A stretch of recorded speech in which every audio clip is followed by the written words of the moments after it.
اللہ الرحمن الرحیم رب اشرح لی صدری ویسر لی امری واحلل عقدۃ من لسانی یفقہوا قولی ربی زدنی علما ربی زدنی علما ربی زدنی علما۔ ترمذی کی حدیث ہے۔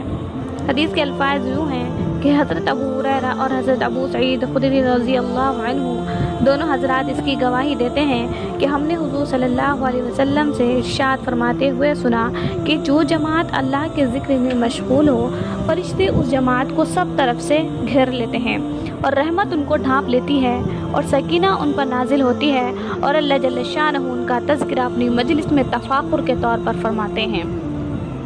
ایک اور حدیث میں حضرت ابو ذر غفاری رضی اللہ عنہ نبی اکرم صلی اللہ علیہ وسلم کا ارشاد نقل کرتے ہیں کہ میں تجھے اللہ کے تقوی کی وصیت کرتا ہوں کہ تمام چیزوں کی جڑ ہے، اور قرآن شریف کی تلاوت اللہ کے ذکر کا اہتمام کر کہ اس سے آسمانوں میں تیرا ذکر ہوگا اور زمین میں نور کا سبب بنے گا۔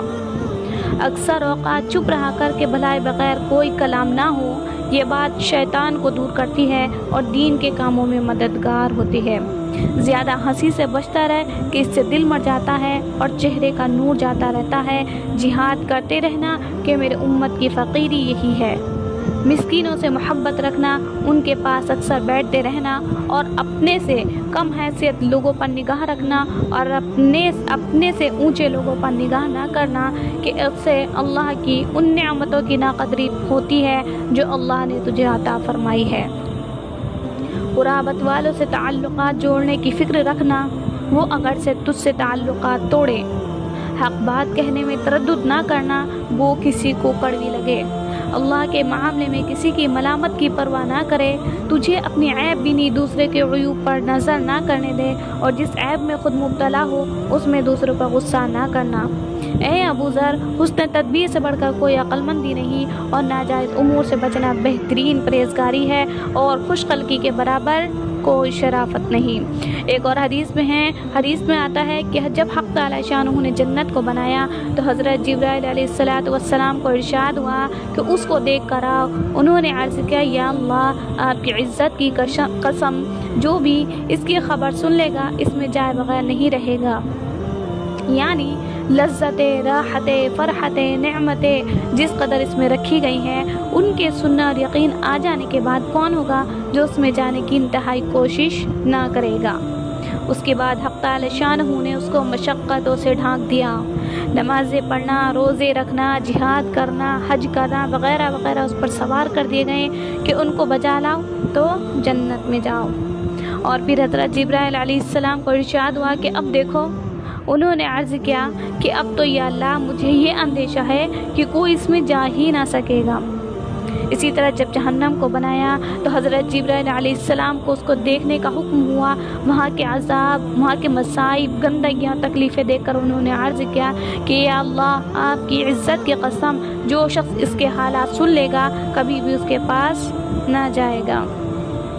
حق سبحانہ و تقدس نے دنیا کی لذتوں سے اس کو ڈھانک دیا۔ زنا کرنا، شراب پینا، ظلم کرنا، احکام پر عمل نہ کرنا وغیرہ وغیرہ کا پردہ اس پر ڈال دیا۔ پھر ارشاد ہوا کہ اب دیکھو۔ انہوں نے عرض کیا، یا اللہ، اب تو مجھے اندیشہ ہے کہ شاید ہی کوئی اس سے بچے۔ اسی وجہ سے جب کوئی بندہ اللہ کی اطاعت کرتا ہے، گناہ سے بچتا ہے، تو اس کے ماحول کے اعتبار سے جس میں وہ ہے قابل قدر ہوتا ہے۔ اسی وجہ سے تعالی سبحانہ اظہار مسرت فرماتے ہیں۔ بہت سی حدیثوں میں ذکر آیا ہے، وہ فرشتوں کی ایک خاص جماعت ہے جو اسی کام پر متعین ہے کہ جہاں اللہ کے ذکر کی مجالس ہو، اللہ کا ذکر کیا جا رہا ہو، وہ وہاں جمع ہوں اور اس کو سنیں۔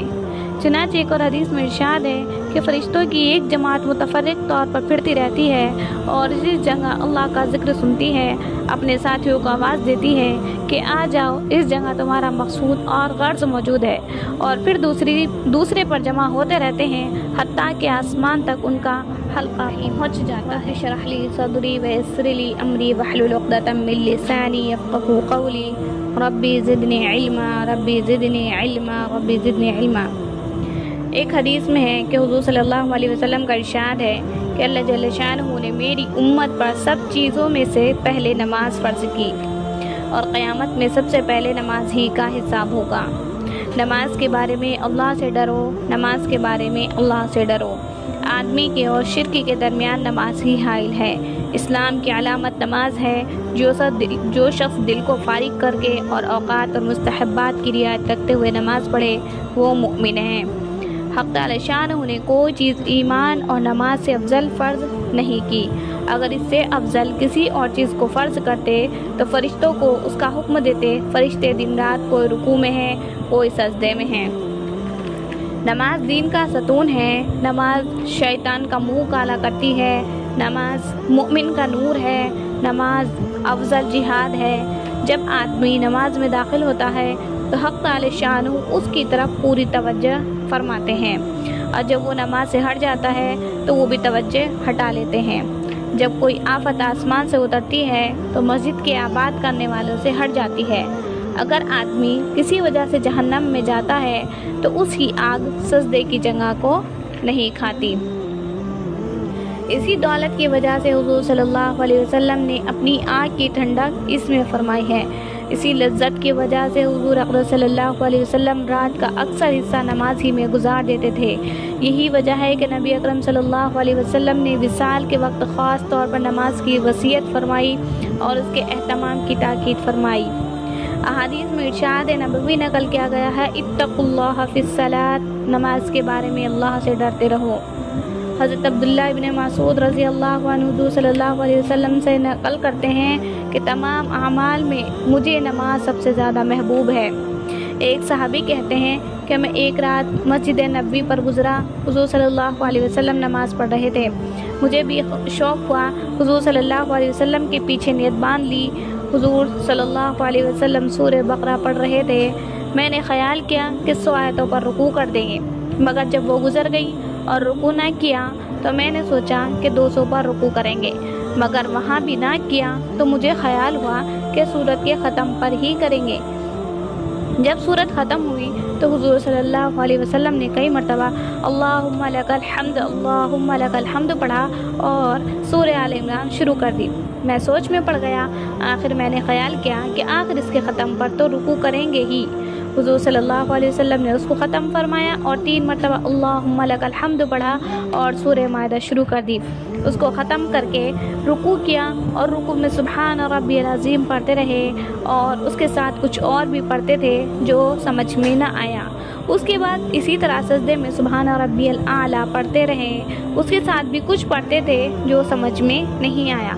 اس کے بعد دوسری رکعت میں سورہ انعام شروع کر دی۔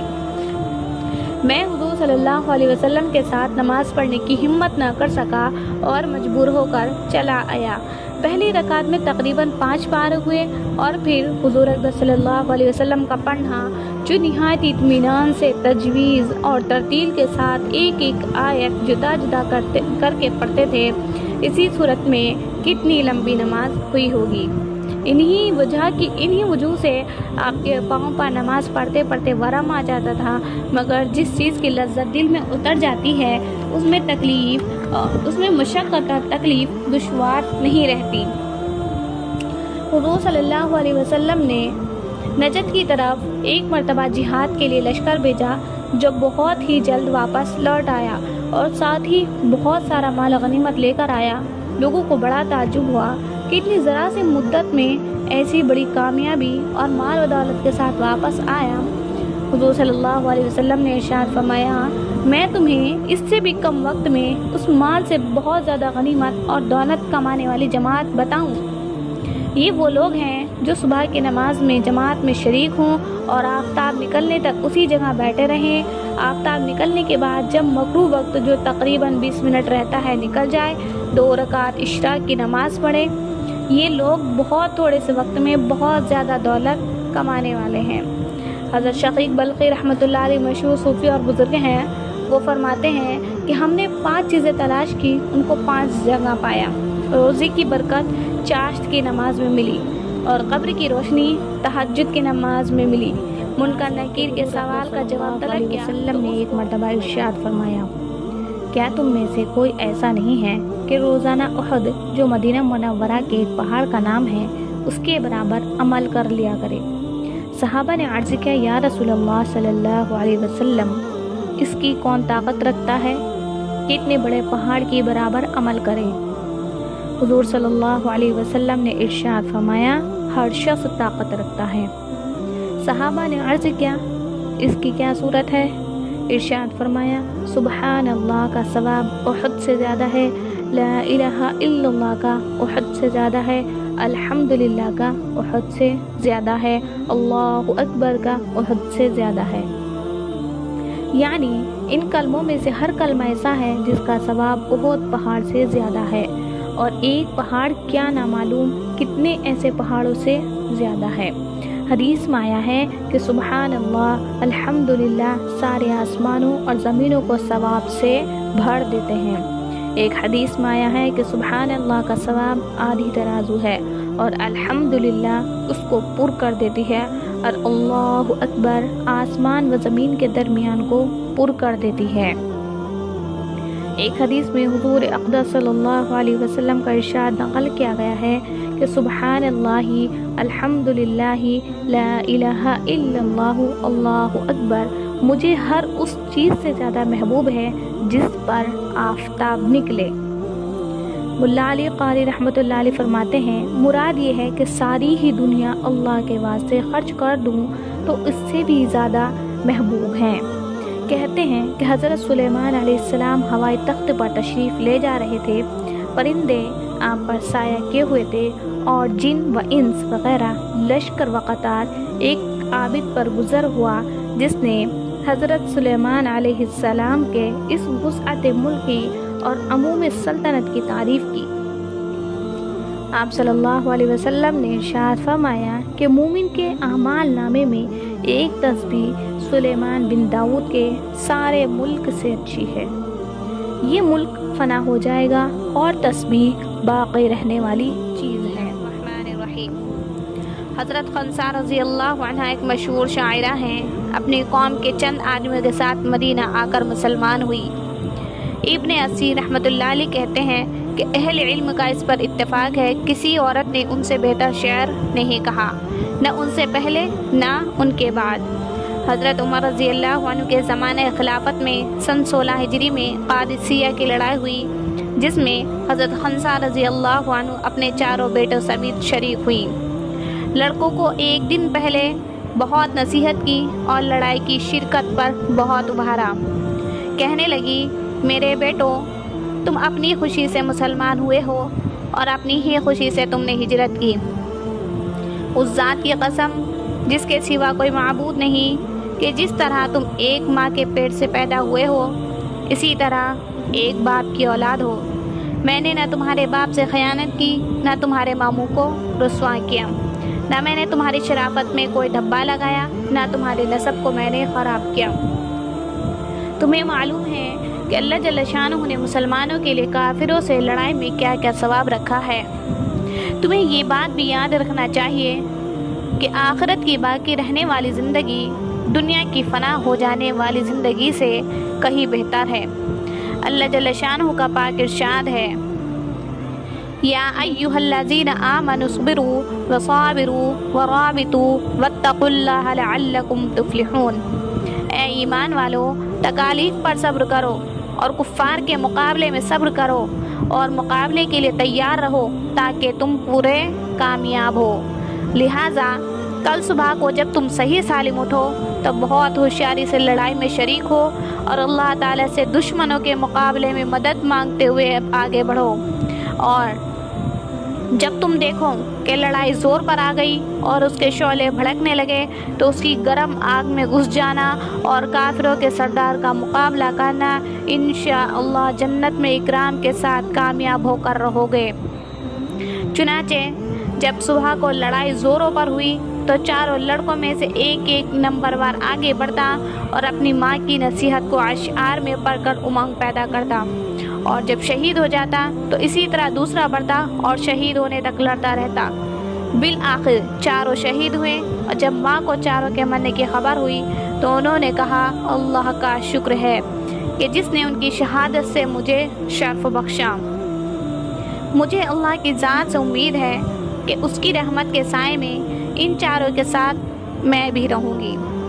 ایسی بھی اللہ کی بندی مائیں ہوتی ہیں جو چاروں جوان بیٹوں کو لڑائی کی تیزی اور زور میں گھس جانے کی ترغیبیں دیں، اور جب چاروں شہید ہو جائیں اور ایک ہی وقت میں سب کام آ جائیں تو اللہ کا شکر ادا کریں۔ مسلم کی حدیث ہے کہ حضور صلی اللہ علیہ وسلم کا ارشاد ہے کہ 2 کلمے ایسے ہیں کہ زبان پر بہت ہلکے اور ترازو میں بہت وزنی اور اللہ کے نزدیک بہت محبوب ہیں، وہ سبحان اللہ و بحمدہ اور سبحان اللہ العظیم ہیں۔ زبان پر ہلکے کا مطلب یہ ہے کہ پڑھنے میں نہ وقت خرچ ہو، کہ بہت مختصر ہے، نہ یاد کرنے میں کوئی دقت یا دیر لگے، اور اس کے باوجود جب اعمال کے تولنے کا وقت آئے گا تو ترازو میں ان کلموں کی کثرت کی وجہ سے بہت زیادہ وزن ہو جائے گا، اور اگر کوئی بھی فائدہ نہ ہو تو بھی اس سے بڑھ کر کیا چیز تھی کہ اللہ تعالیٰ کے نزدیک یہ کلمے سب سے زیادہ محبوب ہیں۔ امام بخاری رحمۃ اللہ علیہ نے اپنی کتاب صحیح بخاری کو انہی 2 کلموں پر ختم فرمایا ہے۔ یہی حدیث کتاب کے ختم پر ذکر فرمائی۔ ایک حدیث میں ارشاد نبی ہے کہ کوئی شخص تم میں سے اس بات کو نہ چھوڑے کہ 1000 نیکیاں روزانہ کر لیا کرے، سبحان اللہ و بحمدہ 100 مرتبہ پڑھ لیا کرے، 1000 نیکیاں ہو جائیں گی۔ اتنے گناہ تو انشاءاللہ روزانہ کے ہوں گے بھی نہیں، اور اس تسبیح کے علاوہ جتنے نیک کام کیے ہوں گے ان کا ثواب علیحدہ نفع میں رہا۔ ایک حدیث میں آیا ہے کہ جو شخص صبح و شام ایک تسبیح سبحان اللہ و بحمدہ کی پڑھے اس کے گناہ معاف ہو جائیں گے، خواہ سمندر کے جھاگوں سے بھی زیادہ ہوں۔ ایک حدیث میں آیا ہے کہ سبحان اللہ الحمدللہ لا الہ الا اللہ اللہ اکبر سے گناہ ایسے جھڑتے ہیں جیسے سردی میں درخت سے پتے جھڑتے ہیں۔ ایک اور حدیث میں حضرت ابو ذر رضی اللہ عنہ فرماتے ہیں کہ ایک مرتبہ حضور صلی اللہ علیہ وسلم نے ارشاد فرمایا کہ میں تجھے اللہ کے نزدیک سب سے زیادہ پسندیدہ کلام، کہ میں تجھے بتاؤں کہ اللہ کے نزدیک سب سے زیادہ پسندیدہ کلام کیا ہے؟ میں نے عرض کیا ضرور بتا دیں۔ ارشاد فرمایا سبحان اللہ و بحمدہ، دوسری حدیث میں سبحان ربی و بحمدہ۔ حدیث میں یہ بھی ہے کہ اللہ نے جس چیز کو اپنے فرشتوں کے لیے اختیار فرمایا وہی افضل ترین ہے، اور وہ سبحان اللہ و بحمدہ ہے۔ اسلام لانے سے پہلے بڑے ناز کے پلے ہوئے تھے اور مالدار لڑکوں میں تھے۔ ان کے باپ ان کے لیے 200 درہم کا جوڑا خرید کر پہناتے تھے۔ نوع مردیں بہت زیادہ ناز و نعمت میں پرورش پاتے تھے۔ اسلام کے شروعی زمانے میں گھر والوں سے چھپ کر مسلمان ہو گئے اور اسی حالت میں رہتے۔ کسی نے ان کے گھر والوں کو بھی خبر کر دی، انہوں نے ان کو باندھ کر قید کر دیا۔ کچھ روز اسی حالت میں گزرے اور جب موقع ملا تو چھپ کر بھاگ گئے، اور جو لوگ حبشہ کی ہجرت کر رہے تھے ان کے ساتھ ہجرت کر کے چلے گئے۔ وہاں سے واپس آ کر مدینہ منورہ کی ہجرت فرمائی اور زہد و فقر کی زندگی بسر کرنے لگے۔ اور ایسی تنگی کی حالت تھی کہ حضور اکرم صلی اللہ علیہ وسلم ایک مرتبہ تشریف لے جا رہے تھے۔ حضرت مصعب سامنے سے گزرے، ان کے پاس صرف ایک چادر تھی جو کئی جگہ سے پھٹی ہوئی تھی، اور ایک جگہ بجائے کپڑے کے چمڑے کا پیوند لگا تھا۔ حضور صلی اللہ علیہ وسلم نے ان کی اس حالت اور اس پہلی حالت کا تذکرہ فرماتے ہوئے آنکھوں میں آنسو بھر لائے۔ غزوہ احد میں مہاجرین کا جھنڈا ان کے ہاتھ میں تھا۔ جب مسلمان نہایت پریشانی کی حالت میں منتشر ہو رہے تھے تو یہ جمے ہوئے کھڑے تھے۔ ایک کافر ان کے قریب آیا اور تلوار سے ہاتھ کاٹ دیا کہ جھنڈا گر جائے اور مسلمانوں کو گویا کھلی شکست ہو جائے۔ انہوں نے فوراً دوسرے ہاتھ میں لے لیا اور اس نے دوسرے ہاتھ کو بھی کاٹ ڈالا۔ انہوں نے دونوں بازوؤں کو جوڑ کر سینے سے جھنڈے کو چمٹا لیا کہ گرے نہیں۔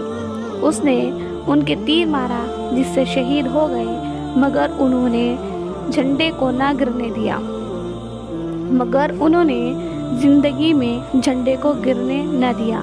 اس کے بعد جھنڈا گرا جس کو فوراً دوسرے شخص نے اٹھا لیا۔ جب ان کو دفن کرنے کی نوبت آئی تو صرف ایک چادر ان کے پاس تھی جو پورے بدن پر بھی نہیں آتی تھی۔ اگر سر کی طرف ڈھانکا جاتا تو پاؤں کھل جاتے اور پاؤں کی طرف کی جاتی تو سر کھل جاتا۔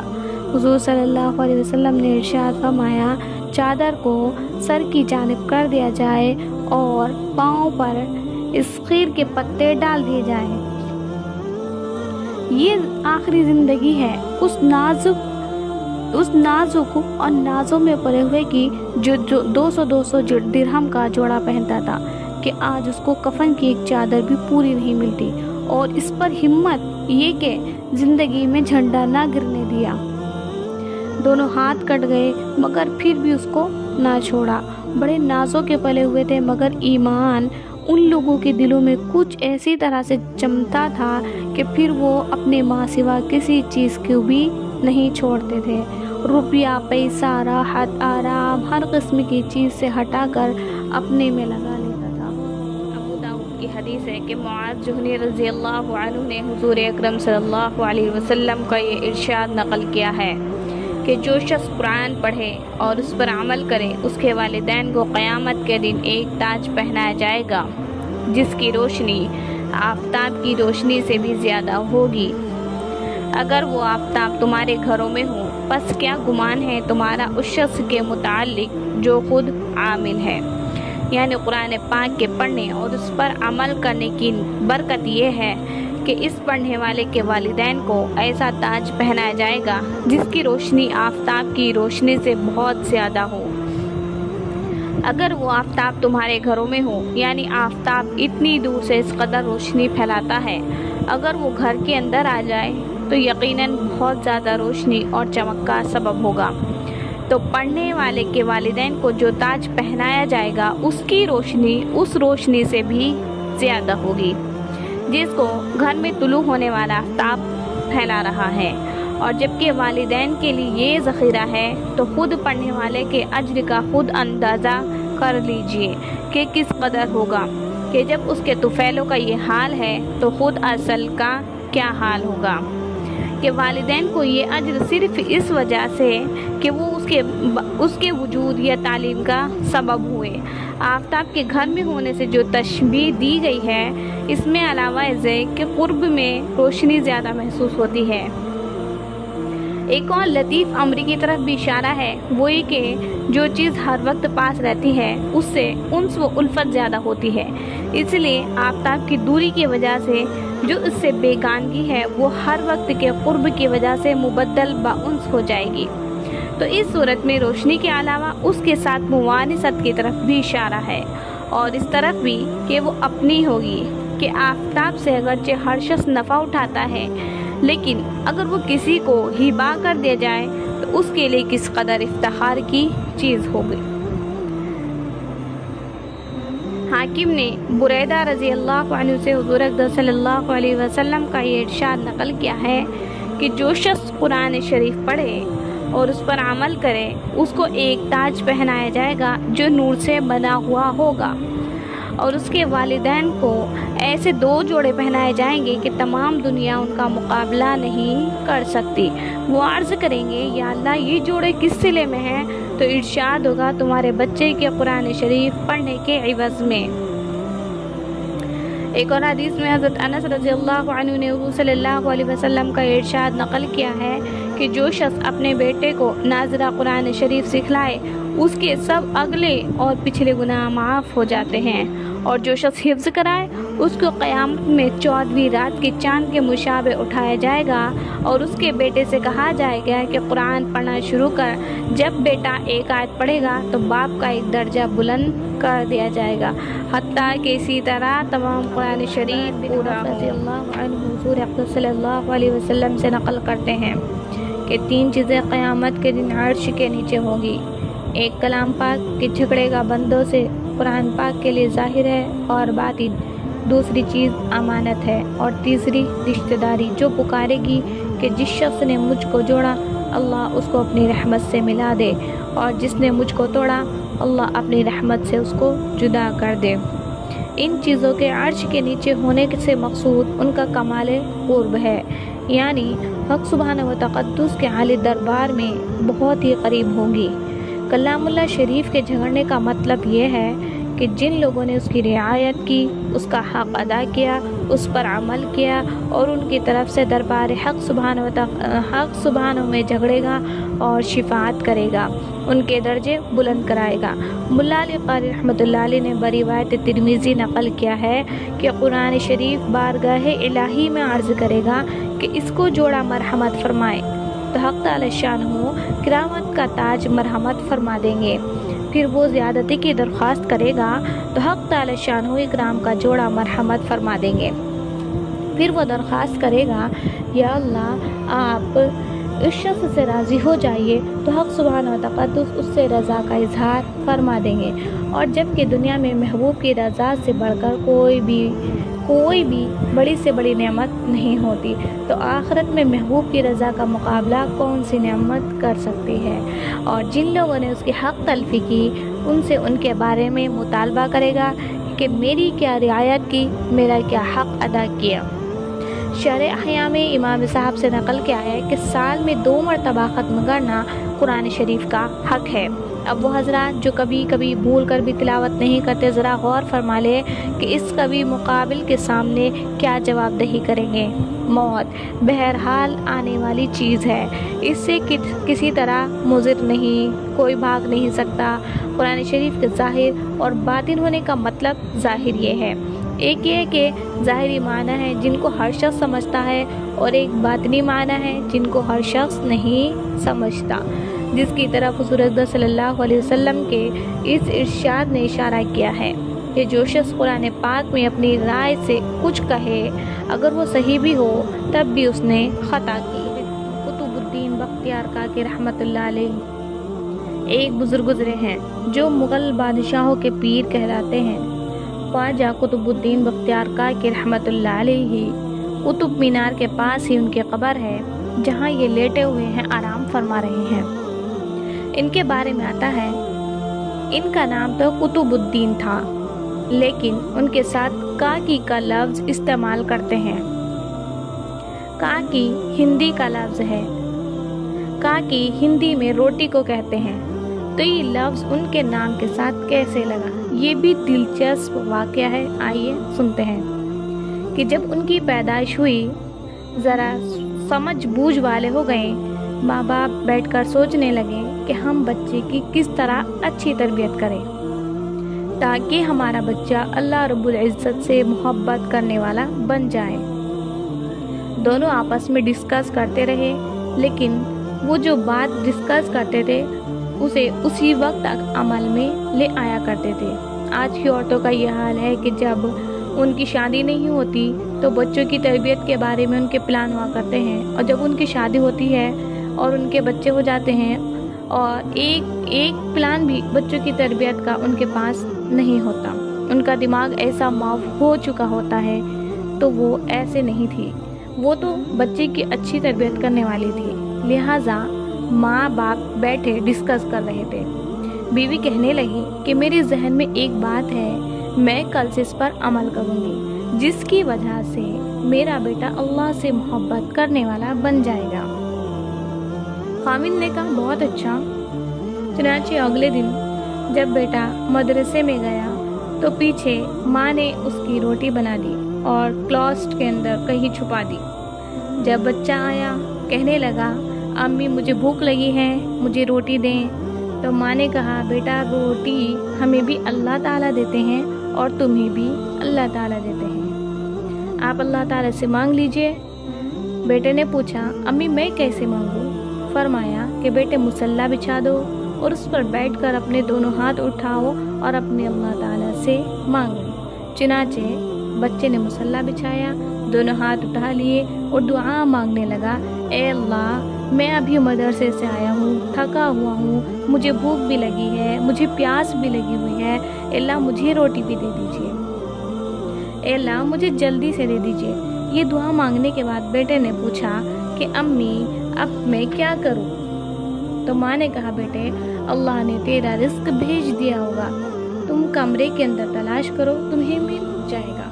چنانچہ بچہ مصلی سے اٹھ کر کمرے میں آیا اور ادھر ادھر دیکھا، ماں نے کچھ گائیڈ کیا، چنانچہ جب اس نے کلاس کو کھول کر دیکھا اس میں گرم گرم کھانا پکا ہوا رکھا تھا۔ وہ بڑا خوش ہو گیا اور پھر کھانا کھاتے ہوئے پوچھنے لگا، امی روز اللہ تعالیٰ دیتے ہیں؟ ماں نے کہا، ہاں بیٹا، روز اللہ تعالیٰ ہی دیتے ہیں، ابھی روز کی عادت بن گئی۔ بچہ مدرسے سے آتا اور آ کر مصلی پر بیٹھ کر دعا مانگتا، ماں نے کھانا تیار رکھا ہوتا، وہ کھانا بچے کو مل جاتا، بچہ کھانا کھا لیتا۔ جب کئی دن گزر گئے، ماں نے محسوس کرنا شروع کر دیا کہ بچہ اللہ تعالیٰ کے متعلق زیادہ سوال پوچھنے لگا۔ امی ساری مخلوق کو اللہ تعالیٰ کھانا دیتے ہیں، امی اللہ تعالیٰ کتنے اچھے ہیں، امی اللہ ہر روز کھانا دیتے ہیں، اللہ رب العزت سے محبت خوب بیٹھنے لگ گئی۔ ماں بھی بڑی خوش تھی کہ بچے کی تربیت اچھی ہو رہی ہے، اور یہ سلسلہ کئی مہینے ایسے ہی چلتا رہا۔ بالآخر ایک دن آیا، ماں کو کسی تقریب میں رشتہ داروں کے گھر جانا پڑا۔ بیچاری وقت کا خیال نہ رکھ سکی۔ جب اسے یاد آیا کہ وقت تو بچے کے واپس آنے کا ہو چکا تھا، اور ماں گھبرائی، میرا بیٹا اسکول سے واپس گھر آیا ہوگا، اگر اس کو کھانا نہ ملا تو میری ساری کی ساری محنت ضائع ہو جائے گی۔ اب آنکھوں میں آنسو آ گئے، برقع پہنا، قدم تیزی سے اٹھا رہی ہے، آنکھوں میں سے آنسو ٹپ ٹپ گر رہے ہیں، اللہ سے فریاد کرتی جا رہی ہے، میرے مولا، میں نے ایک چھوٹی سی ترکیب بنائی تھی، میرے بیٹے کے دل میں تیری محبت بیٹھ جائے، اللہ مجھ سے غلطی ہو گئی، میں اس وقت کا خیال نہ رکھ سکی، کھانا پکا کر نہیں رکھائی، اللہ میرے بیٹے کا یقین نہ ٹوٹے، اللہ میری محنت ضائع نہ کر دینا۔ روتی ہوئی ماں بالآخر جب گھر پہنچی تو کیا دیکھتی ہے؟ بچہ بستر کے اوپر آرام کی نیند سویا ہوا ہے۔ ماں نے غنیمت سمجھا اور جلدی سے کچن میں جا کر کھانا بنا لیا اور پھر اسے کمرے میں چھپا دیا۔ پھر اپنے بیٹے کے پاس آئی اور آ کر اس کے رخسار کا بوسہ لیا۔ بچہ جاگ گیا، میں نے سینے سے لگایا، میرے بیٹے تمہیں آئے ہوئے بہت دیر ہو گئی، تمہیں بہت بھوک لگی ہوگی، بہت پیاس لگی ہوگی، بیٹا اٹھو اللہ سے رزق مانگو۔ بیٹا حشاش بشاش اٹھ کر بیٹھ گیا، امی مجھے بھوک نہیں لگی، پیاس بھی نہیں لگی۔ ماں نے پوچھا بیٹا کیوں؟ بیٹا کہنے لگا، امی جب میں مدرسے سے گھر آیا تھا میں نے مصلی بچھایا اور میں نے ہاتھ اٹھا کر اللہ سے دعا مانگی، اللہ بھوکا ہوں، پیاسا ہوں، مجھے کھانا دے دیجئے، تو اللہ آج تو امی بھی گھر پر نہیں ہے، میں نے یہ دعا مانگ کر امی کے کمرے میں جا کر دیکھا، امی مجھے کمرے میں ایک روٹی پڑی ہوئی ملی، میں نے اسے کھا لیا، لیکن امی مزہ مجھے اس روٹی میں آیا، وہ مزہ مجھے پہلے کبھی نہیں آیا۔ ماں نے بچے کو پھر سینے سے لگایا، اللہ کا شکریہ ادا کیا کہ اللہ تو نے میری لاج رکھ لی، اس لیے اس کا نام کاکی پڑ گیا، خواجہ قطب الدین بختیار کاکی رحمۃ اللہ علیہ۔ یہ بچہ بڑا ہو کر شیخ بن گیا کہ وقت کے بڑے بڑے مغل بادشاہ ان کے مرید بنے، لاکھوں کی تعداد میں لوگ ان سے بیعت ہوئے اور ان کے ہاتھوں پر توبہ طائب ہوئے۔ سبحان اللہ۔ جب بچے کی ماں یوں تربیت کرتی ہے تو پھر اللہ رب العزت بھی اس بچے کی پرورش، اس بچے کو روشنی کا مینار بنا دیا کرتے کی ہجرت۔ تو آپ بھی حضرت عمر رضی اللہ عنہ کا تو ذکر ہی کیا ہے، بچہ ان کی بہادری سے واقف اور شجاعت کا معترف ہے۔ اسلام کے شروع میں جب مسلمان سبھی ضعف کی حالت میں تھے، حضور صلی اللہ علیہ وسلم نے خود اسلام کی قوت کے واسطے عمر رضی اللہ عنہ کے مسلمان ہونے کی دعا کی اور قبول ہوئی۔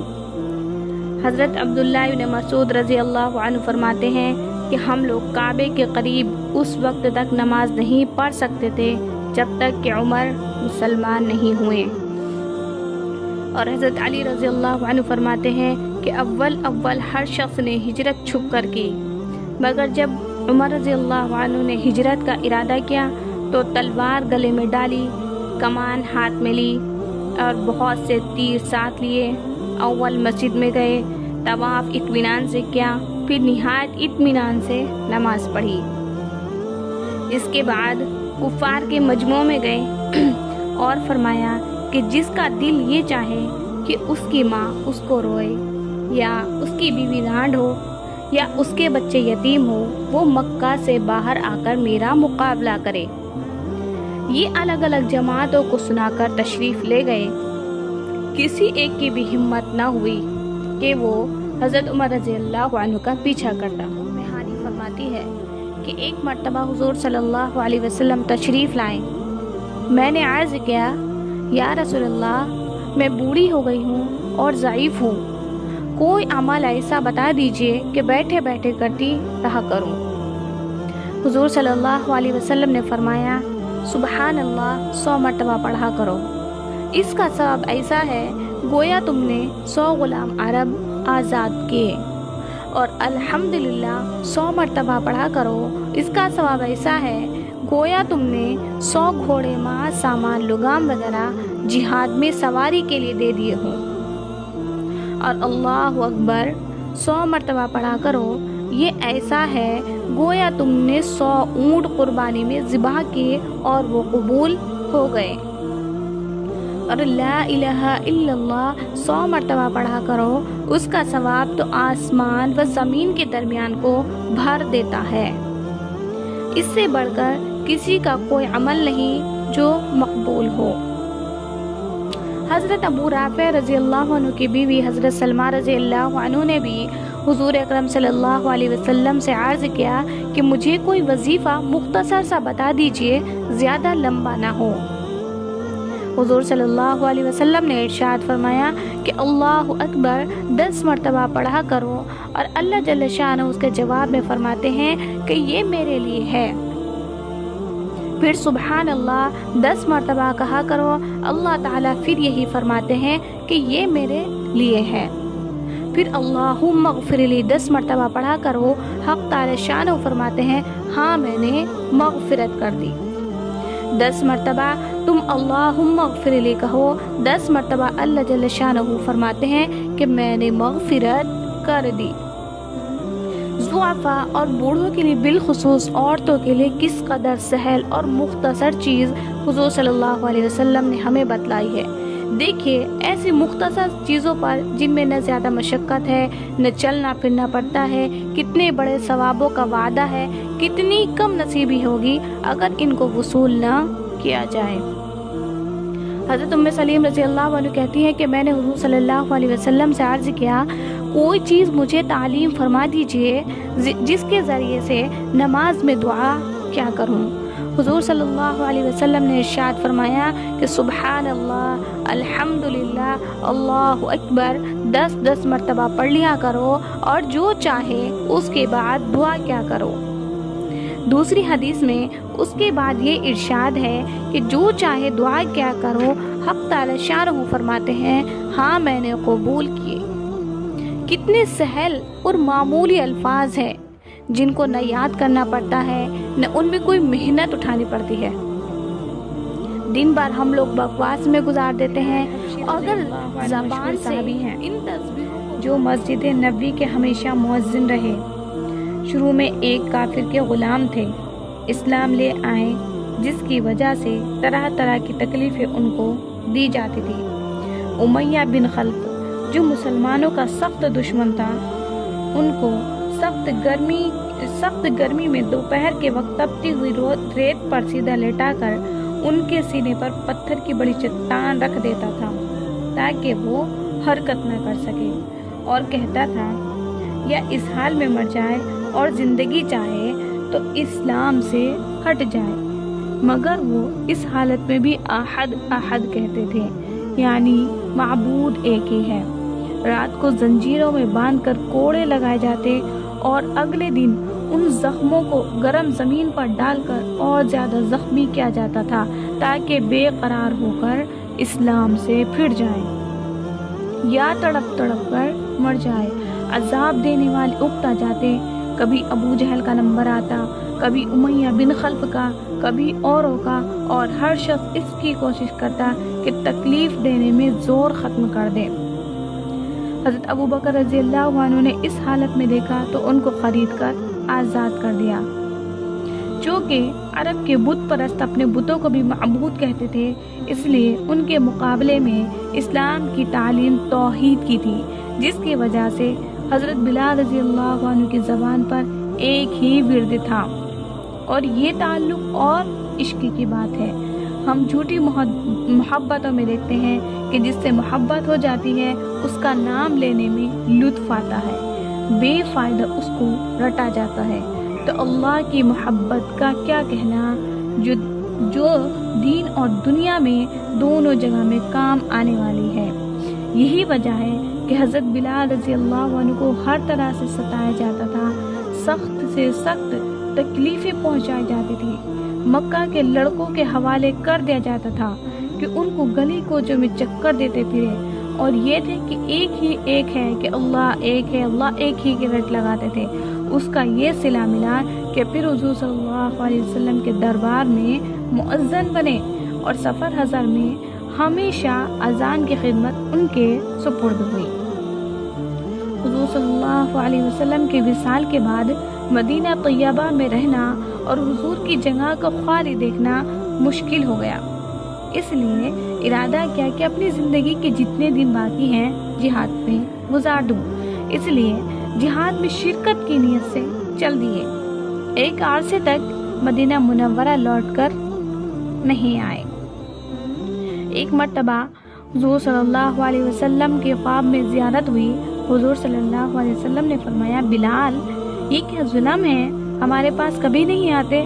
تو آنکھ کھلنے پر مدینہ طیبہ حاضر ہوئے اور حضرت حسن حسین رضی اللہ عنہ نے آذان کی فرمائش کی تو لاڈلوں کی درخواست ایسی نہیں تھی کہ انکار کی گنجائش ہوتی تو آذان کہنا شروع کی۔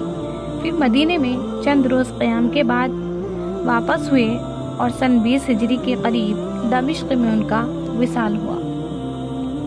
حضرت ابو ذر رضی اللہ عنہ فرماتے ہیں کہ ایک مرتبہ نبی اکرم صلی اللہ علیہ وسلم سردی کے موسم میں باہر تشریف لے کر آئے اور پتے درختوں سے گر رہے تھے۔ آپ صلی اللہ علیہ وسلم نے ایک درخت کی ٹہنی ہاتھ میں لی اور اس کے پتے اور بھی گرنے لگے۔ آپ صلی اللہ علیہ وسلم نے فرمایا، اے ابو ذر، مسلمان بندہ جب اخلاص سے اللہ کے لیے نماز پڑھتا ہے تو اس سے اس کے گناہ ایسے ہی گرتے ہیں جیسے یہ پتے درخت سے گر رہے ہیں۔ سردی کے موسم میں درختوں کے پتے ایسی کثرت سے گرتے ہیں کہ بعض درختوں پر ایک بھی پتا نہیں رہتا۔ نبی کریم صلی اللہ علیہ وسلم کا پاک ارشاد ہے کہ اخلاص سے نماز پڑھنے کا اثر بھی یہی ہے کہ اس کے سارے گناہ معاف ہو جاتے ہیں، ایک بھی باقی نہیں رہتا۔